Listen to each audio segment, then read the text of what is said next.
Hello learners, welcome to your learning space.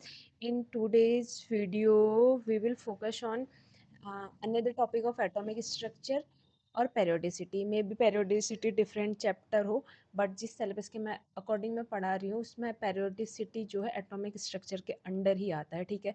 But अगर ये different chapter होता भी है, स्टिल जो आपके टॉपिक है और उनका कंटेंट है वो सेम रहता है, ठीक है. तो टॉपिक है हमारा periodic properties.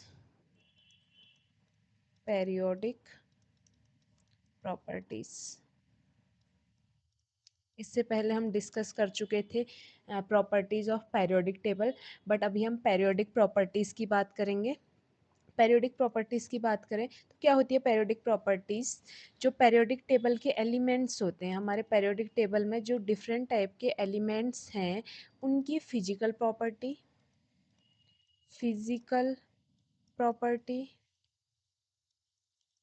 उनकी physical properties and chemical properties.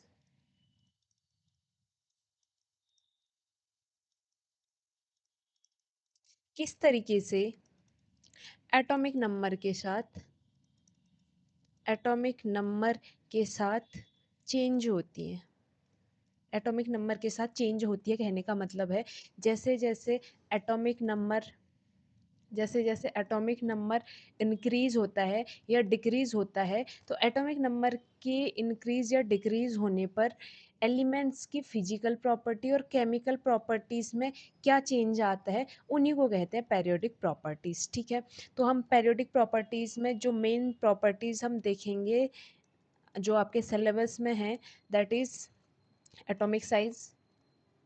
Atomic size atomic size में आपका मेन फोकस किया जाता है एटॉमिक रेडियाई में. एटॉमिक साइज की बात करें या एटॉमिक रेडियाई की बात करें, सेम ही चीज़ है, ठीक है. एटॉमिक रेडियाई ये पहला है. सेकंड हम पढ़ेंगे electron affinity. Electron affinity. Third हम पढ़ेंगे आयनाइजेशन एनर्जी. Ionisation energy. और फोर्थ हम पढ़ेंगे, फोर्थ और लास्ट जो है वो हम पढ़ेंगे इलेक्ट्रोनेगेटिविटी. इलेक्ट्रोनेगेटिविटी, ठीक है. तो हमने क्या देखना है यहाँ पे कि एटॉमिक नंबर के इंक्रीज या डिक्रीज होने के साथ atomic size, electron affinity, ionisation energy और इलेक्ट्रोनेगेटिविटी में क्या चेंज आते हैं, ठीक है. तो यहाँ पर पेरियोडिक प्रॉपर्टीज़ की स्टार्टिंग करेंगे विद एटॉमिक साइज या एटॉमिक रेडियाई के साथ, ठीक है. तो हम ये जो टॉपिक है ये स्टार्ट करेंगे एटॉमिक रेडियाई के साथ. या atomic size atomic radii same होता है, क्योंकि हमें पता है कि अगर रेडियाई इंक्रीज होगी तो साइज इंक्रीज होगा. ऑलमोस्ट सेम कॉन्सेप्ट है, ठीक है. तो हमारा टॉपिक है एटॉमिक रेडियाई. क्या होती है एटॉमिक रेडियाई? सबसे पहले तो हमें ये देखना पड़ेगा कि एक्चुअल में एटॉमिक रेडियाई चीज़ क्या है.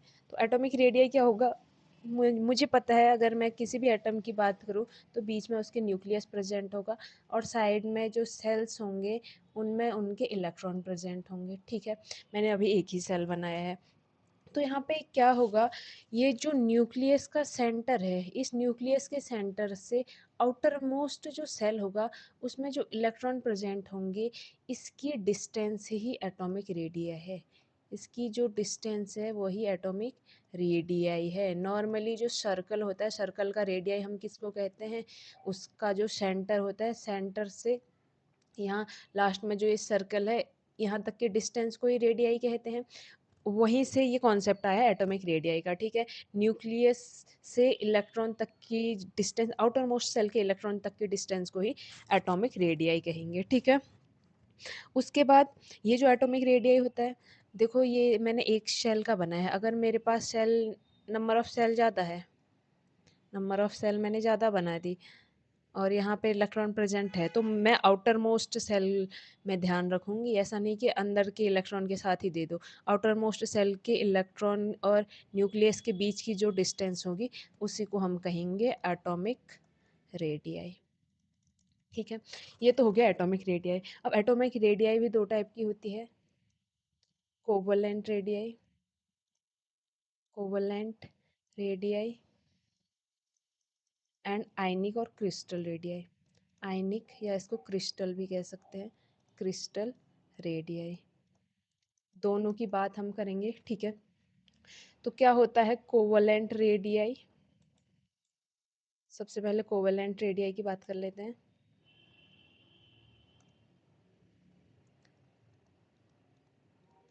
कोवलेंट कोवेलेंट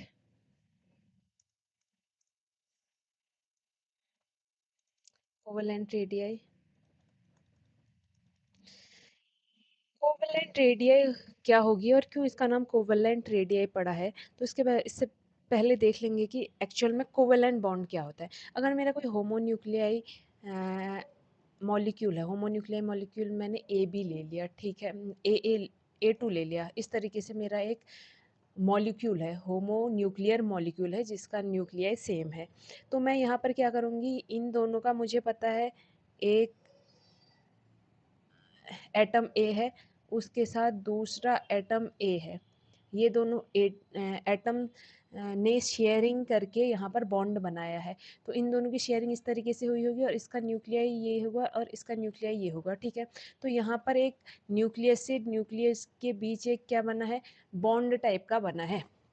तो यहाँ पर जो ये बॉन्ड है, ये आपका क्या है, कोवलेंट बॉन्ड है, कोवलेंट बॉन्ड है, ठीक है। अब इस न्यूक्लियस से इस न्यूक्लियस तक के बीच की दूरी को माना मैंने कह दिया, इस न्यूक्लियस से न्यूक्लियस के बीच की दूरी को मैंने डी कह दिया है। तो यहाँ पर मेरा कोवलेंट रेडियाई क्या होगा, देखो ये पूरा रेडियाई नहीं है, this is not radii. Radii हमें पता है कि सिर्फ सेंटर से आउटर मोस्ट इलेक्ट्रॉन तक की डिस्टेंस होगी, यहाँ पर इसका आउटर मोस्ट इलेक्ट्रॉन होगा, लेकिन ये कंप्लीट रेडियाई नहीं है। तो यहाँ पर अगर मैं रेडियाई की बात करूँ, कोवलेंट रेडियाई क्या होगा, तो यहाँ पर covalent radii is equal to d, ये जो डिस्टेंस है, बाई, क्योंकि ये किसके डिस्टेंस है, दो एटम्स के मिलने के बाद की डिस्टेंस है, तो इसको 2 से डिवाइड कर दो। अगर मैं यहाँ पर इसको 2 से डिवाइड करती हूँ तो मेरा कोवलेंट रेडियाई जो होगा निकल जाएगा, ठीक है। तो हाँ, यहाँ पर हम क्या कहते हैं कि जो कोवलेंट रेडियाई होता है, अगर मैं होमोन्यूक्लियाई डायटोमिक मॉलिक्यूल्स के बीच में कोवलेंट बॉन्ड बनाती हूँ, तो इस कोवलेंट बॉन्ड का या इसमें जो दो न्यूक्लियाई हमने लिए हैं, उन दोनों न्यूक्लियाई के बीच की डिस्टेंस, इन दोनों न्यूक्लियाई के बीच की जो डिस्टेंस है, उस डिस्टेंस का हाफ, इस डिस्टेंस का हाफ ही क्या होगा, कोवलेंट रेडियाई होगा, ठीक है। तो अगर मैं इस तरीके से आपको बताऊँ, तो मुझे पता है कि रेडियाई तो यहाँ से यहाँ तक की डिस्टेंस होगी ना, तो ये डिस्टेंस रेडियाई होगी। अब ये डिस्टेंस हम कोवलेंट बॉन्ड में कैसे निकालेंगे, कोवलेंट बॉन्ड में दो न्यूक्लियस के बीच की डिस्टेंस है, इस डिस्टेंस का अगर हम हाफ कर देंगे तो यहाँ पर हमारा कोवलेंट रेडियाई निकल जाएगा। ये है हमारा कोवलेंट रेडियाई। अब नेक्स्ट हम बात करेंगे आयनिक रेडियाई का। आयनिक रेडियाई क्या होता है, आयनिक रेडियाई या आयनिक रेडियाई को क्रिस्टल रेडियाई भी कहते हैं, बात कर लेंगे।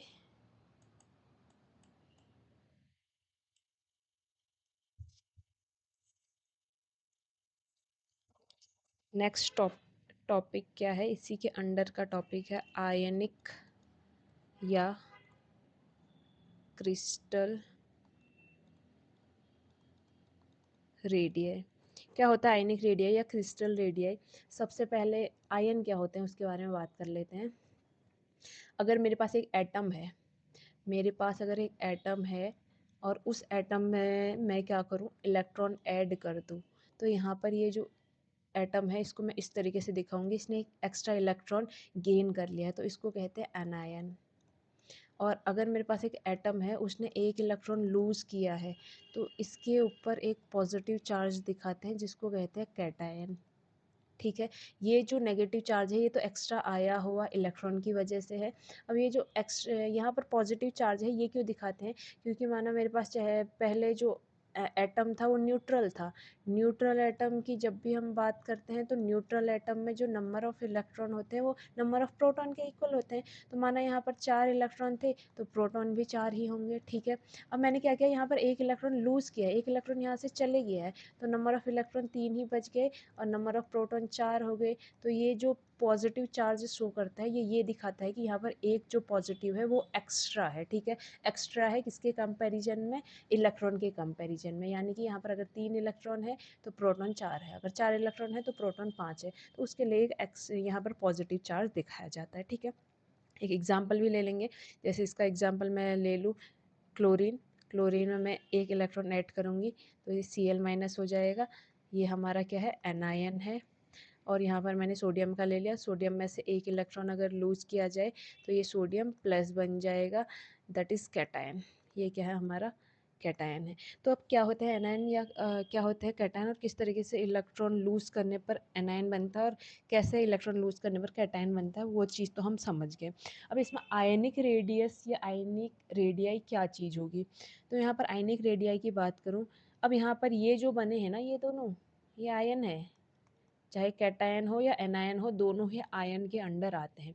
अब इस आयन की जो रेडियाई होगी, इस आयन की जो रेडियाई होगी, रेडियाई मतलब इस आयन की रेडियाई कहने का मतलब है इसके न्यूक्लियस से आउटर मोस्ट सेल के इलेक्ट्रॉन तक की जो डिस्टेंस होगी, ये डिस्टेंस, वो डिस्टेंस ही आयनिक रेडियाई होगी, उस डिस्टेंस को ही आयनिक रेडियाई कहेंगे, ठीक है।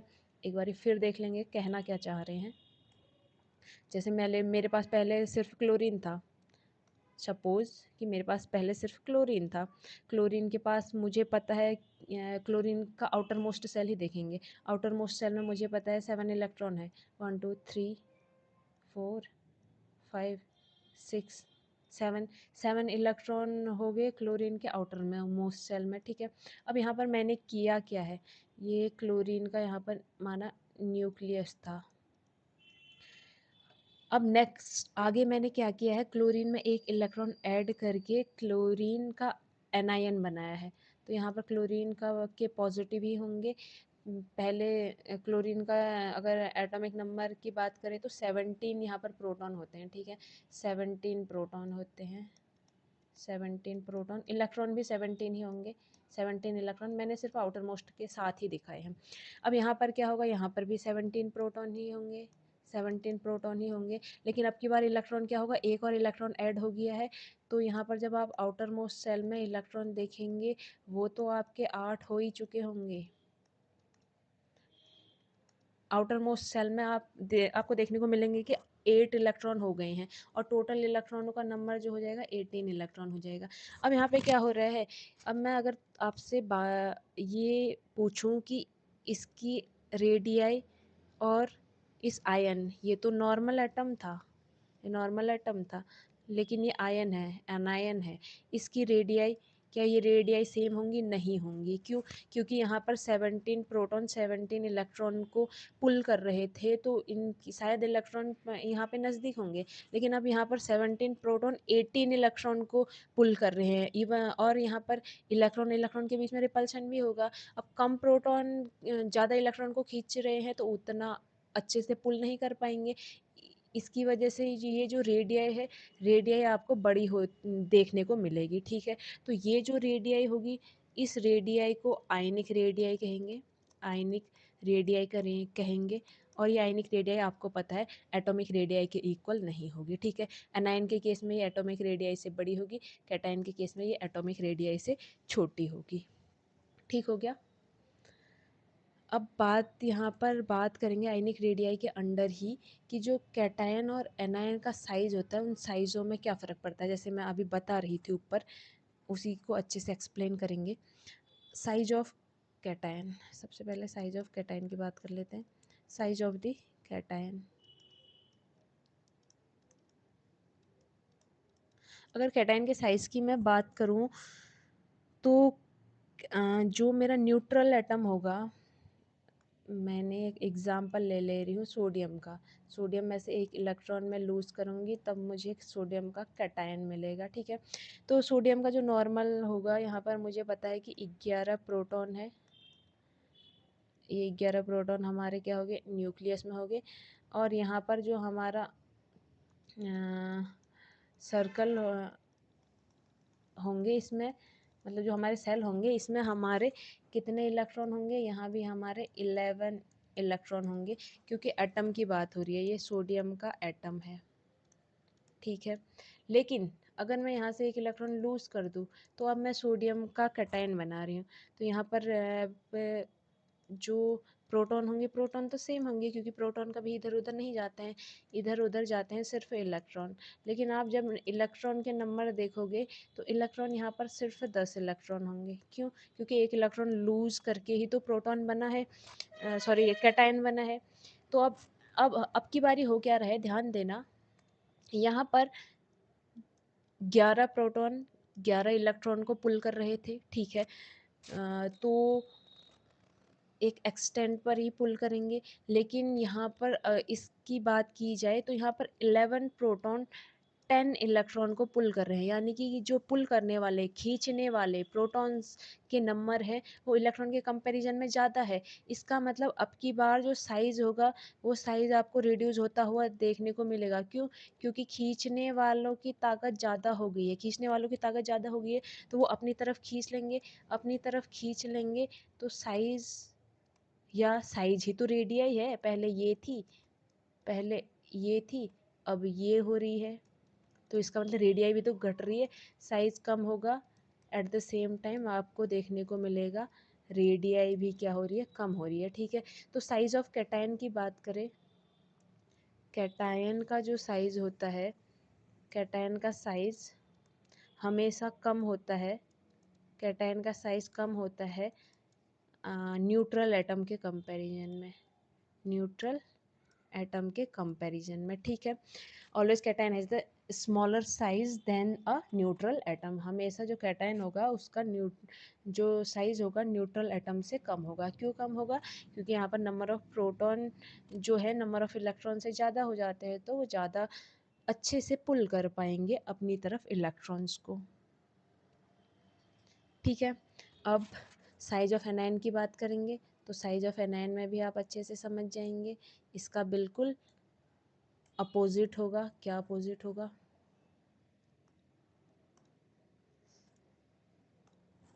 साइज ऑफ एनायन,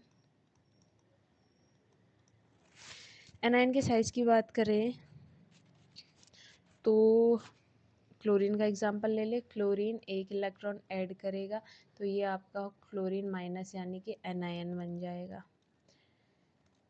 होगा क्या, पहले क्लोरीन के पास 17 प्रोटॉन थे और उसके साइड में 17 इलेक्ट्रॉन सेल्स में प्रेजेंट थे, तो इलेक्ट्रॉन का नंबर भी 17 था। कब?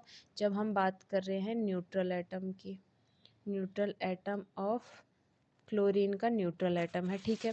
बट जब ये एक इलेक्ट्रॉन गेन कर लेगा, तो एक इलेक्ट्रॉन गेन करने के बाद क्या होगा, प्रोटॉन तो अभी भी 17 ही होंगे, क्योंकि प्रोटॉन्स में तो चेंज आता नहीं है, इलेक्ट्रॉन ही जा आ सकते हैं। तो इलेक्ट्रॉन का नंबर अब की बार आप देखेंगे, क्योंकि एक इलेक्ट्रॉन ऐड कर लिया है, तो नंबर ऑफ इलेक्ट्रॉन 18 इलेक्ट्रॉन हो जाएंगे, ठीक है।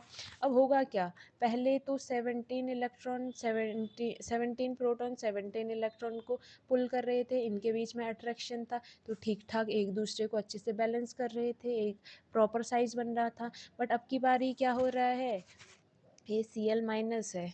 अब की बारी क्या हो रहा है, यहाँ पर इलेक्ट्रॉन्स के नंबर बढ़ गए हैं, तो अब 17 प्रोटॉन 17 इलेक्ट्रॉन को पुल करेंगे, 17 प्रोटॉन 17 इलेक्ट्रॉन को पुल करेंगे, तो होगा क्या कि जो इलेक्ट्रॉन है उनके नंबर ज़्यादा होने की वजह से 17 प्रोटॉन उतना अच्छे से पुल नहीं कर पाएंगे जितना न्यूट्रल एटम में कर रहे थे। तो न्यूट्रल एटम के कंपैरिजन में ये साइज जो है आपको बड़ा होता हुआ देखने को मिलेगा, due to increasing of number of electron के बढ़ने की वजह से ये चीज़ हो रही है, ठीक है। तो यहाँ पर जो आप देखेंगे साइज ऑफ एनायन वो आपका बढ़ते हुए दिखेगा किसके कंपैरिजन में, न्यूट्रल एटम के कंपैरिजन में, न्यूट्रल एटम के कंपैरिजन में, ठीक है। तो ये है साइज ऑफ कैटायन और एनायन किस तरीके से अफेक्ट होते हैं। अब बात करेंगे वेरिएशन की। वेरिएशन क्या चीज़ है?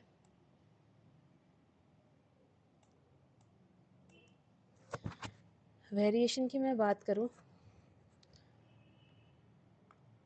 Variation of ionic radius in a period, variation of ionic radius, क्या लिखते हो, आयनिक रेडियस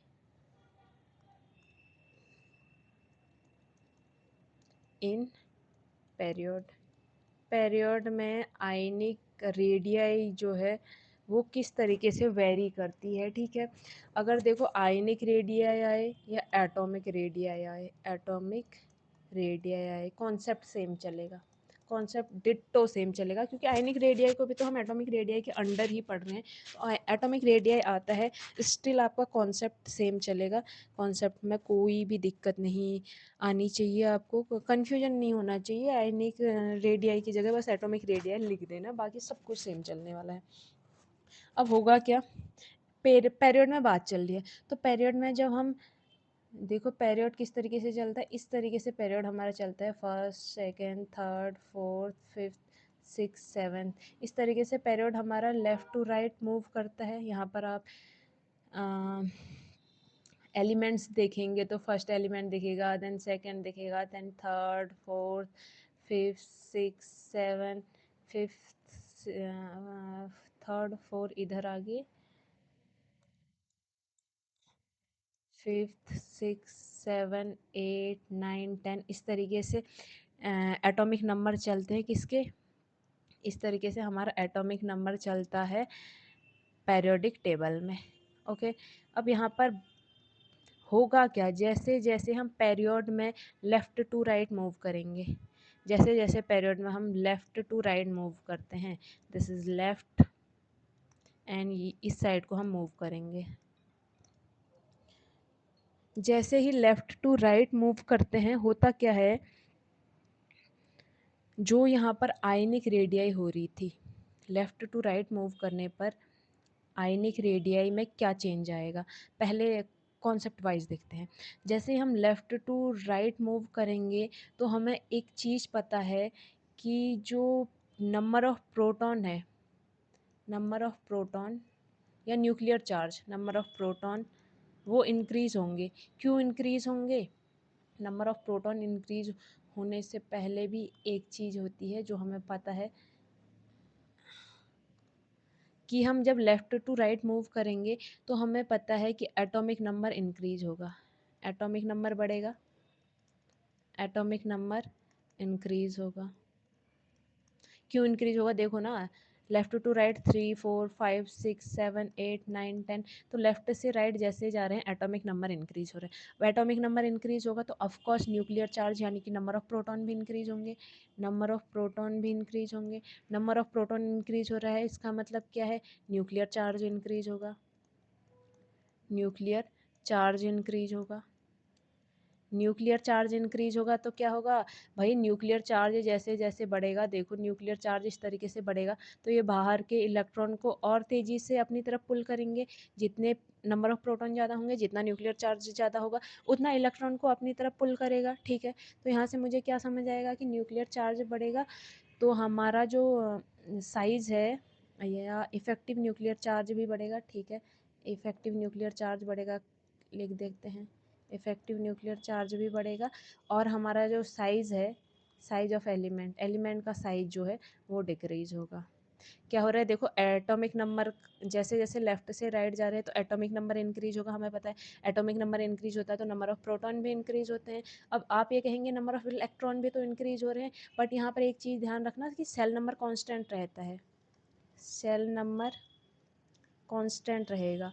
सेल नंबर क्या है, सेल नंबर है principal quantum number, principal quantum number जिसको हम n से रिप्रेजेंट करते हैं, और वो किसके इक्वल होता है, वो पीरियड के इक्वल होता है। इस पीरियड में देखो सेल नंबर 2 ही है, सेल नंबर 2 है, तो मैं अगर इस थर्ड वाले के लिए बात करूँ तो मुझे पता है कि सेल नंबर तो 1 2 ही हैं, तो दूसरे में हमें कितने इलेक्ट्रॉन रखने हैं, पहले में 2 आएंगे तो दूसरे में 1 इलेक्ट्रॉन। फिर अगले वाले के लिए भी क्या होगा, सेल नंबर आपका दूसरा ही रहेगा। यहाँ लास्ट भी देखोगे तो सेल नंबर आपके दूसरे में ही रहेंगे। इसका मतलब प्रोटॉन को बहुत बाहर तो नहीं जाना पड़ रहा है इलेक्ट्रॉन को खींचने के लिए, सेल नंबर तो कांस्टेंट है, ये वाली जो डिस्टेंस है ये तो कांस्टेंट है। और यहाँ पर जितने भी इलेक्ट्रॉन है, चलो माना नंबर ऑफ इलेक्ट्रॉन बढ़ रहे हैं, लेकिन जो यहाँ पर पॉजिटिव चार्ज बढ़ता है या न्यूक्लियर चार्ज बढ़ता है, ये डोमिनेट करता है, ये डोमिनेट करता है।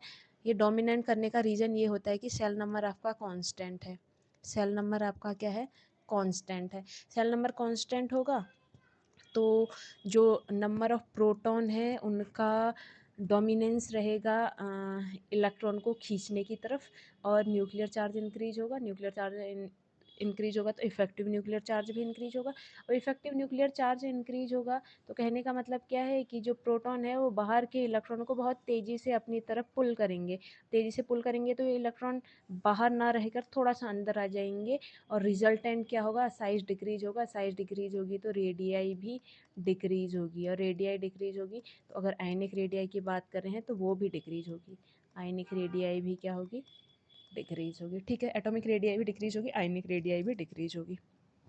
ये तो हमारी बात रही variation in variation of ionic radii in period.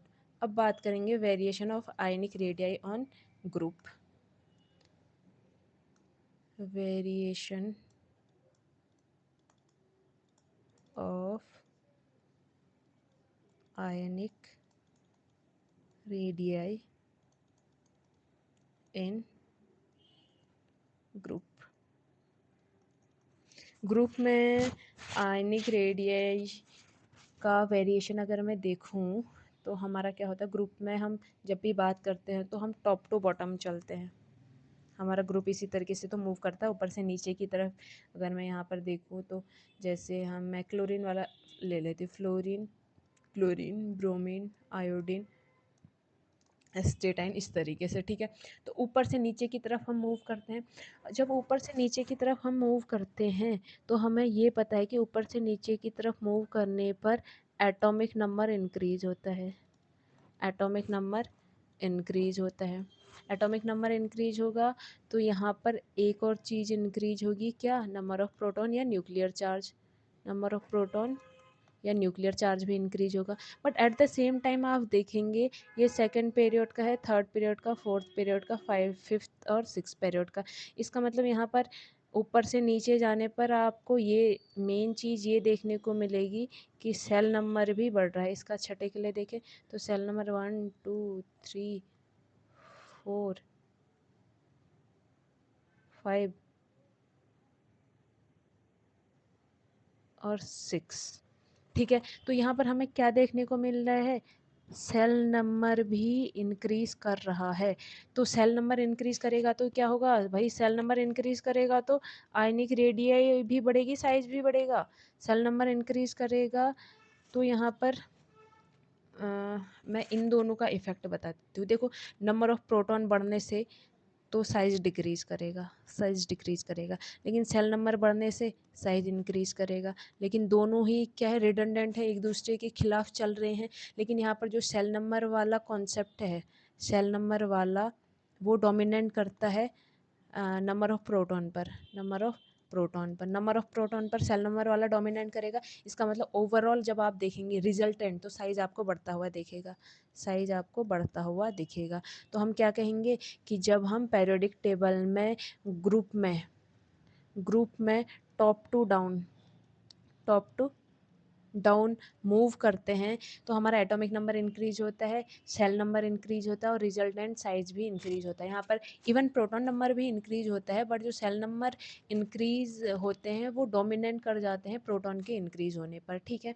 तो यहाँ पर रिजल्टेंट हमें इंक्रीज इन साइज दिखता है, साइज बढ़ता हुआ दिखता है, साइज बढ़ेगा तो जो एटॉमिक रेडियाई है, एटॉमिक रेडियाई वो भी बढ़ेगी, और एटॉमिक रेडियाई बढ़ेगा आयनिक रेडियाई भी बढ़ेगी, आयनिक रेडियाई भी बढ़ेगी। ठीक है, तो ये हमारा था कि किस तरीके से पेरियोड या ग्रुप में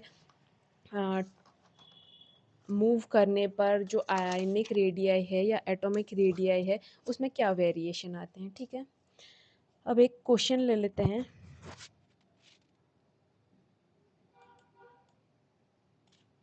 क्वेश्चन इज,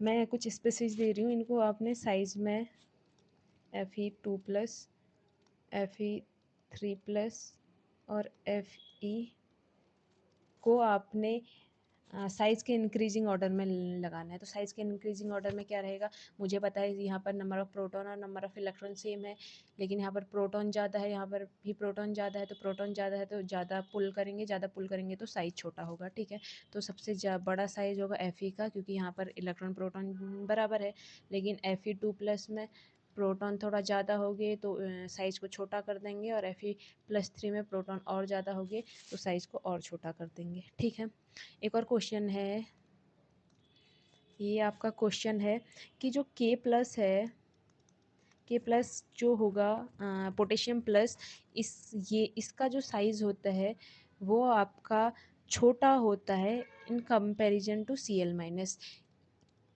जबकि बोथ आर आइसो इलेक्ट्रॉनिक।